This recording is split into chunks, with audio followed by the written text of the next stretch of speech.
2026లో రాబోయే రథసప్తమికి ఒక ప్రత్యేకత ఉంది. సాధారణంగా రథసప్తమి ఎప్పుడు వచ్చినా గొప్పే, కానీ ఈసారి సాక్షాత్తు ఆ సూర్యభగవానుడికి ఇష్టమైన ఆదివారం నాడే సప్తమి తిథి రావడం ఎంతో విశేషం. సూర్య జయంతి రోజున సూర్యుడు తన రథాన్ని దక్షిణం నుండి ఉత్తర దిశకు మారుస్తాడు. ఈ అద్భుతమైన రోజున మీ పిల్లల చేత ఒకే ఒక్క పని చేస్తే వారికి ఆయురారోగ్యాలు, అఖండ ఐశ్వర్యం సిద్ధిస్తాయని వేద పండితులు చెబుతున్నారు. అసలు ఆ రోజు ఏం చేయాలి? 7 జిల్లేడు ఆకుల రహస్యమేంటి? ఉప్పుతో చేయాల్సిన ఆ పరిహారం ఏంటి? ఈ వీడియోలో పూర్తిగా తెలుసుకుందాం. మాఘశుద్ధ సప్తమి సూర్యభగవానుడు పుట్టినరోజు, అందుకే దీనిని సూర్య జయంతి అంటారు. 2026 జనవరి 25న ఆదివారం నాడు ఈ పండుగ జరుపుకొనున్నాం. ఈ రోజు నుండే సూర్యుడు 7 గుర్రాల రథంపై ఉత్తరాయణ యాత్రను ప్రారంభిస్తాడు.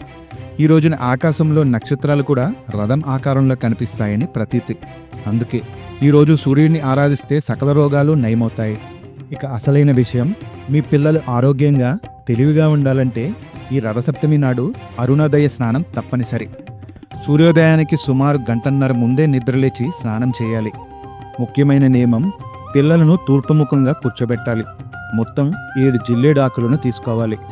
తల మీద 1, 2 భుజాల మీద 2, 2 మోకాళ్ళ మీద 2, 2 పాదాల మీద 2 ఇలా ఉంచి తల మీద నీళ్లు పోస్తూ స్నానం చేయించాలి. ఆ తర్వాత సూర్యుడికి ఆయురారోగ్యాలు ఇవ్వమని నమస్కరించాలి. ఇలా చేస్తే సూర్య అనుగ్రహంతో పిల్లలకు దీర్ఘాయుష్షు లభిస్తుంది. ఇక ఈరోజు పాటించాల్సిన ముఖ్యమైన పరిహారాలు: సూర్యుడికి ఆవు పాలు పొంగించి బెల్లంతో చేసిన పరమాన్నం అంటే చాలా ఇష్టం. ఆ ప్రసాదాన్ని చిక్కుడుకాయల ఆకులపై పెట్టి నివేదించాలి. ఇక ఈ ఒక్కరోజు ఆహారంలో ఉప్పుని తీసుకోకపోవడం చాలా మంచిది. అలాగే మీ జాతకంలో సూర్యబలం పెరగాలంటే ఈరోజు ఉప్పును దానం చేయండి. వీలైతే నదిలో లేదా పారే నీటిలో నువ్వుల నూనెతో దీపం వెలిగించి వదలండి. దీనివల్ల కుటుంబంలో గొడవలు పోయి వైవాహిక జీవితం అద్భుతంగా ఉంటుంది. చూసారుగా, 2026 రథసప్తమి ఆదివారం రావడం ఒక గొప్ప వరం. ఈ అవకాశాన్ని వదులుకోకండి. ఈ వీడియో నచ్చితే వెంటనే లైక్ చేయండి.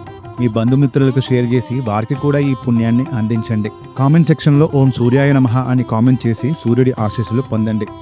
మన ఛానల్ని సబ్స్క్రైబ్ చేసుకోవడం మాత్రం మర్చిపోకండి. జై శ్రీరామ్.